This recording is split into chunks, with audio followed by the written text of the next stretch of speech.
nagbabudget ang isang araw, 2 araw ang pasok ng mga manggagawa, lalong-lalo na sa hanay ng transportasyon. Kaya mo yan, tropa, kaya mo yan. Ang ayuda, tatanggapin po namin yan. Pero hindi po yan ang pangmatagalang solusyon. Hindi po dapat ban-aid. Ang iniiling namin, pansamantalang isuspende ang excise tax, VAT, IVAT dyan sa mga oil refineries. Siya po ang humingi ng emergency power. Bakit ayaw niyang ipatupad? Dahil ba magnanakaw na naman sila ng mga maleta. Kaya mga kasama, diretso pa tayo. Ang dami pa ron sa... I-compress lang mo natin yung hanay natin. Pwede pangalisin na lang natin ito mag-arap.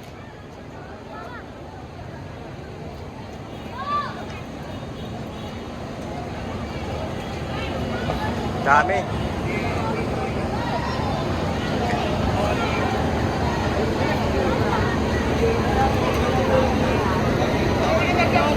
Ang dami na ng maiso, guys.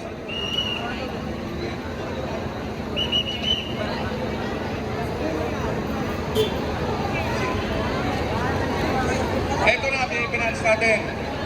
Kaya palakpakan po natin ang hanay ng Aglo.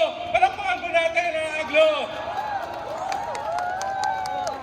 Palakpakan rin po natin ang Duterte Riders. Nandito rin po ang mga Duterte Riders. Nandito rin po yung hanay ng JNT, ang PLUS, ang YTO, nandito rin po. Lalong-lalo na rin po ang todo-todo ang pagsuporta ng hakbang na maisog sa NCR. Palakpakan po natin ang hakbang na maisog NCR.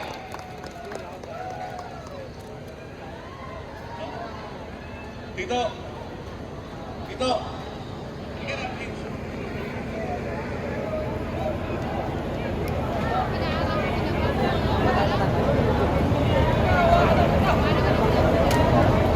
Kaya sa pagpapatuloy po ng ating programa, tinatawagan po natin ang leader, manggagawa, makabayan, naglilingkod sa hanay ng mga manggagawa. Tawagin po natin si Atty. Jaime Miralles. Palakpakan po natin.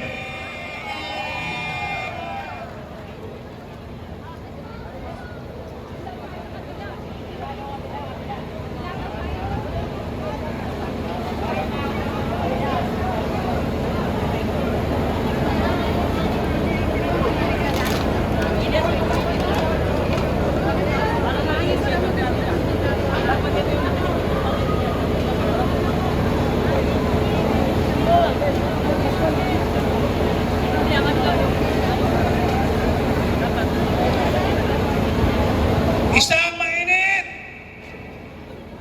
at mapagpalayang araw ng mga manggagawa para sa lahat na nandito ngayon.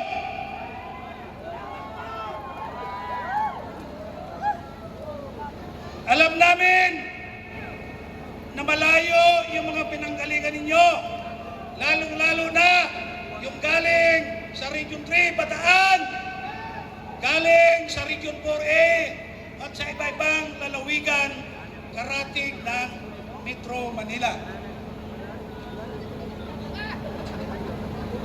Binabati din po namin ang mga kasamahan natin na mga Muslim na galing pa sa Mindanao. Mabuhay!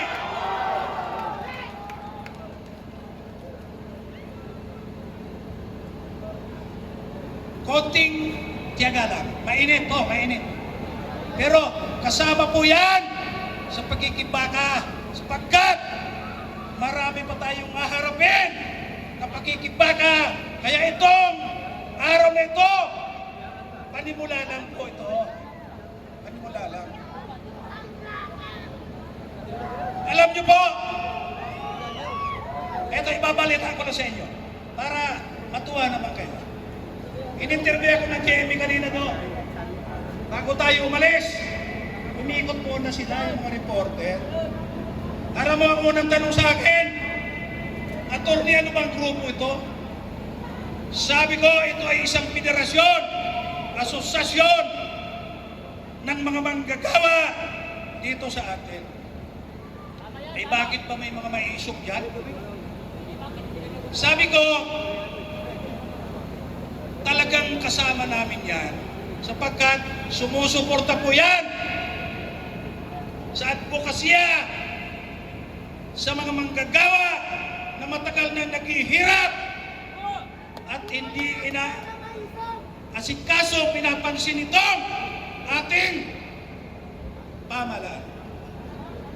Isa pa, ito baka sabihin nyo nagbubuhat tayo ng sariling bangko. Sabi ng taga-GMA, yan, nakikinig sila, baka nandito yan. Diba? Sa dami ko nang kinukuber na Mayo 1, aron manggagawa, dito lang ako nakakita ng ganito karami at ganito kaorganisado. Kaya mga kasama, palakpakan natin ang ating mga sarili.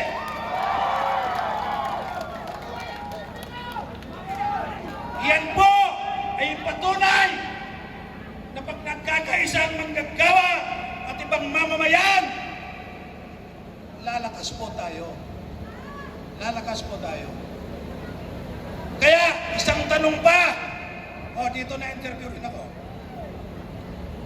Tinanong din ako doon. Bakit ba kayo pupunta sa Malacanang? Hindi nyo ba alam na may nakaharang na roon? Ayan, may nakaharang. Akala ko lulusubin ng armado. Tayo po ay matahimik na mamamayan. Ang gusto lang natin, ipaabot sa palasyo ng Malacanang, sa administrasyon, ang karaingan ng mga manggagawa. Kako, sabi ba, hindi ba? May maisip kayong kasama dyan? Hindi ba yan ang nanggulo nung nakaraang rally? Sabi ko, hindi po. Kasama po ako doon. Wala pong nanggugulo maisog! Matahimik tayo!